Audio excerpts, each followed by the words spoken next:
Hi, I'm Stephanie Setting with Quilt Addicts Anonymous, and we're going to be doing a 2014 block of the month.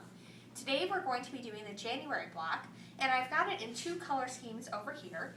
So feel free to make the pattern your own. As you can see, it looks completely different whether you're using the suggested colors or a more traditional palette.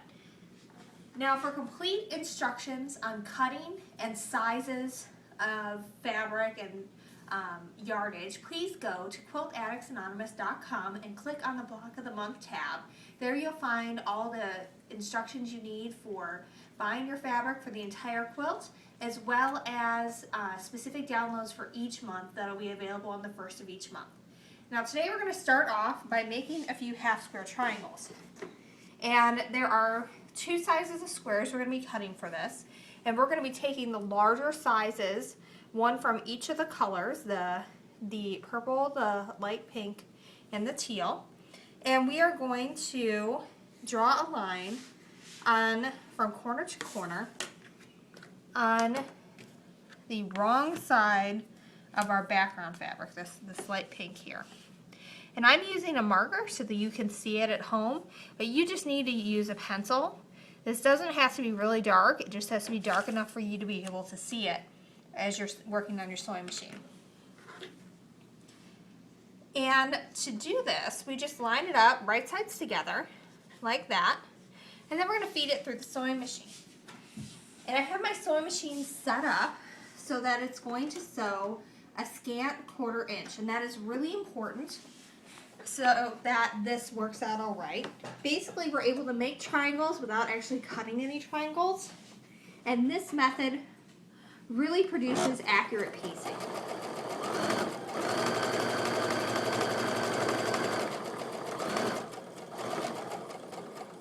And you actually can chain piece these. It makes it go a lot faster. So you can just feed a second one through, one right after the other. Once you're done sewing down the one side of the drawn line, you just turn it around and you line the edge of your presser foot up with the other side of the drawn line, and you sew a scant 1/4 inch on the side of that one as well.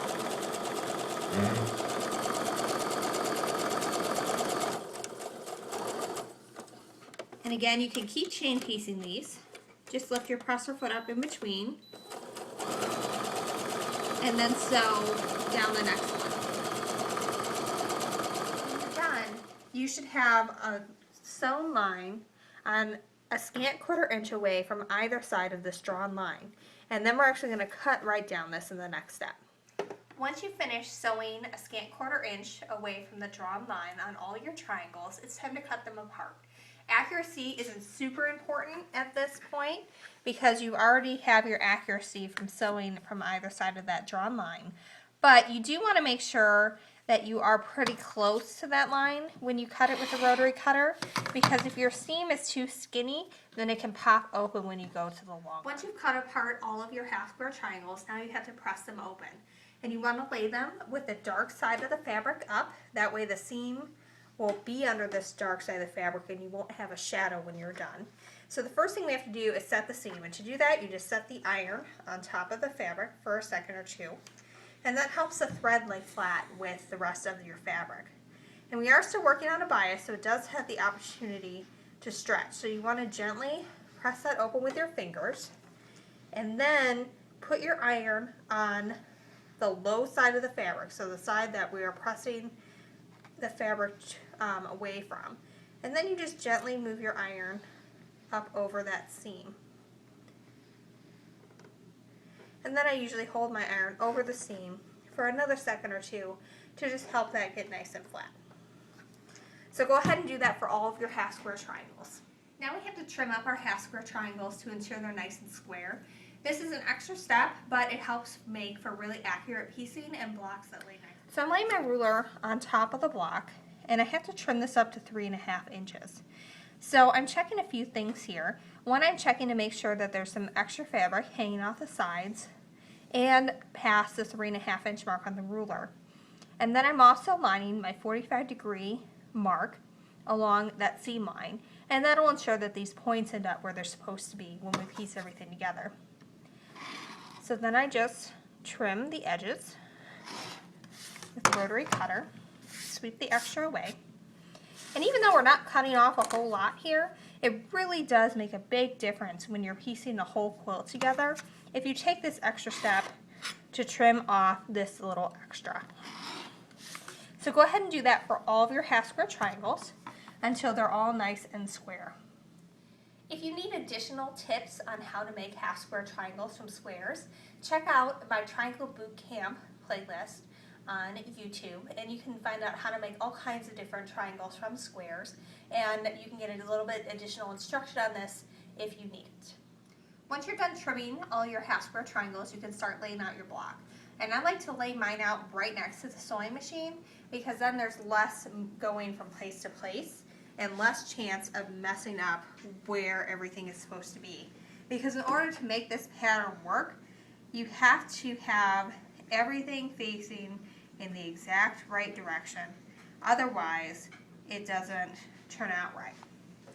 Now, if you're doing this at home, make sure you go to quiltaddictsanonymous.com and check out the Block of the Month tab. And there you can download a free pattern for this. It contains all your cutting instructions as well as layout instructions, so you don't have to keep pausing this video to figure out where everything is supposed to go. You can just go ahead and print that out, and you can use that for reference. It'll make life a lot easier for you when you're putting everything together. So this really makes a fun pattern, especially once we put all 4 center blocks together. It forms a secondary pattern that isn't quite visible at this stage, but it really sets it off nicely as a nice centerpiece to our quilt. So now that I've got everything laid out, I can double check it and make sure that it is the way it's supposed to go. And now it's time to sew everything together. And I like to sew entire rows together at once. So I'll take and I'll just put these 2 together, and I like to pinch it on the side that I need to sew. So that way when I'm lining them up, there isn't a whole lot of room for error because it's really easy to sew on the wrong side here. So what I do is I'm lining up these points so that they fit real snugly right next to each other. When you put your fingers on here, you shouldn't feel a gap, you shouldn't feel a bump. These should just lay right on top of one another, and then your point should come together down here. If you'd like to pin, you can, but it's not necessary. So then just either use your 1/4 inch foot or set your machine up to sew a 1/4 inch, and then sew all the way down the side. And when I get done with that one, I just flip the next row over like that, and I pinch the side that I need to sew together. I line up my corners, and then I just lift up my presser foot, feed the next set in, and go on like that. So I'm going to continue doing that all the way down this row, just flipping one side next to the other and taking that over to the sewing machine, and then I'll do the same thing for this next row over here. So go ahead and do that. Alright, so now we have our string of blocks here, and I'm just going to snip this off right in the center so that we have 4 on either side. And the reason why I do that is it makes it easier to press everything so that the seams are in opposite directions when you have each side logged or put together still. So what I mean by that is I lay it down so that every other block is going in the opposite direction, and then we're going to press them so that this one will go this way, and so the seam will be coming toward me, and then this one will be pressing away from me. And what that makes is a seam where that will come together real nicely, and you won't have a bump, and it'll be a lot easier to get a real good join. So just go ahead and set all your seams at once. We have the dog playing with the squeaky toy in the background. It would not be a Quilt Addicts Anonymous video tutorial without a dog in the background making some noise. So then we just keep going along and opening these up. And then just guide your iron over. In quilting, we say pressing, not ironing, because you don't want to go like this all over your quilt. It'll stretch everything out, especially working with those triangles. You really just want to lay your iron down and then either drag it towards you or drag it away from you, like we would in this case. So you can go ahead and do that for your other side as well. And when you're all done, give it one final press to help get those seams real nice and flat, especially paying attention to where these corners come together, because they're going to lay it up a little further. So what I'm going to do here is I'm just going to snip the thread that's in between. I can go ahead and leave these two attached, it doesn't matter, because then I can flip these two together. And then we're going to put a little pin in here. And if you can see here, get a nice little close-up, I now have these seams, one is pressed to one side and one is pressed to the other. And then those seams butt up real nice next to each other, and that'll make for a really nice, perfect join when you're done. So go ahead and do that for both sides of your quilt block and get those all pinned together. Once you're done sewing all of your quarters of your block together, you want to press those open as well. And it really doesn't matter which way you press them, as long as the left side of the block is going up and the right side of the block is going down. And I'll show that to you once we get everything together so that that makes a little bit more sense. But again, that just helps all your seams butt up nicely against each other, and it helps you get really good joins like this one here. You know, all those four corners are coming together exactly where they're supposed to be, and it's because this side is pressed so the seams are underneath this side of the block, and on this one the seams are underneath this side. And a little bit of preparation really makes for a lot better quilting in the end result. So go ahead and bring these over here, and I'm going to line these up with the other blocks. And I always like to lay it back out because I'm my own worst enemy when it comes to laying quilt blocks out the wrong way and sewing them together. So by taking a look at it, making sure that yes, everything is the way it's supposed to be now, that saves me from having to rip seams later. So what I'm talking about with pressing one side one way and one side the other way, this side here, this seam is pressed toward this half of the block, and then same on this bottom. And then this one, it's pressed towards the top here and the top here. And so then when I lay these together, my seams are going in opposite directions, so I'm going to be able to have nice butting seams again. So what I want to do here is I want to lay both of these on top of each other like this. And I want to get my pins and get them ready to be put together.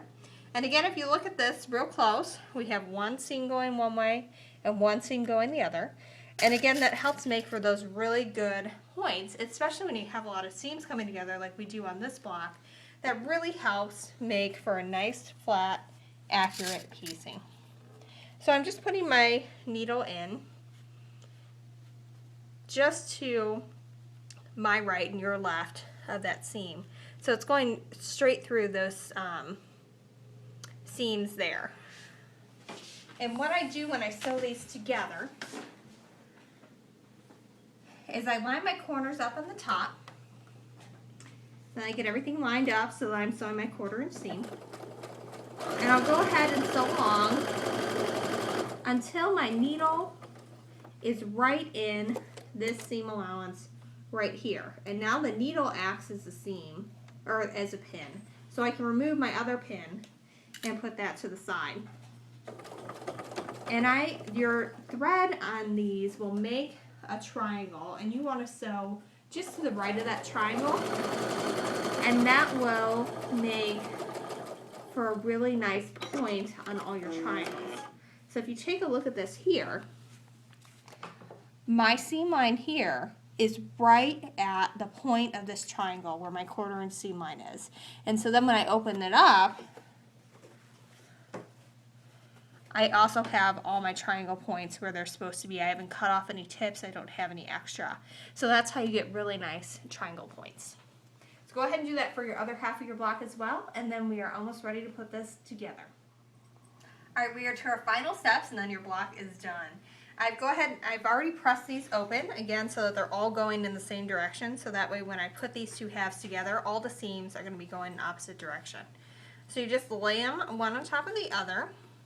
And then when I'm pinning a block together, I always start from the inside and work out with all my seams. So I've lined up those two so that they're butting up against each other nicely. Put my pin in. And then I just work out from there. And it doesn't matter, you know, if I'm doing a whole border, I do it the same way. I always start from the center and then I work out. And that helps ensure that everything is in line the way it's supposed to be. And then I just find it easier to work that way than going from right to left. But in quilting, there are generally 3 correct ways to do anything, so you just have to find the way that works for you and stick with that. So now we just have to sew this together and press it open, and we are done. Let's go ahead and whip through this.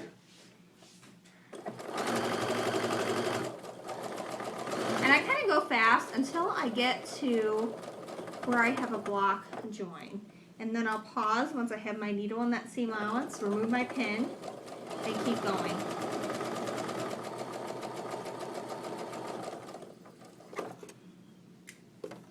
And I'm going to pay particular attention to this one here, because I have, if you want to bring the camera around, I have right here, here's where that triangle is. So I want to bring my needle right here. So that way I don't cut off my point and I don't have any extra there either.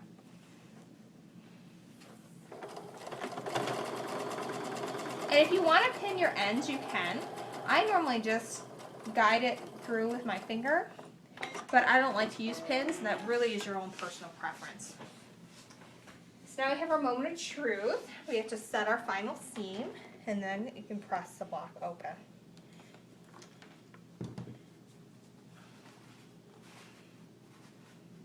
And with these two, I usually give it a little finger press first, just because sometimes those points are a little difficult to move over because there's a lot of fabric there. It's kind of getting a little bulky when you have so many points coming together. And it just helps it lie a little flatter, it makes it a little easier to press. And I usually go over it a few more times with my iron just to get that nice and flat. So now we have our block, it's done. We can add it to the pile right there. And remember, you can go to quiltaddictsanonymous.com, go to the Block of the Month tab where you can download the full cutting instructions as well as a printable worksheet that has everything written out for you. And you can also upload photos of your own blocks so that way we can see how your color and fabric choices really bring this quilt to life. Thanks very much. I'm Stephanie Seving.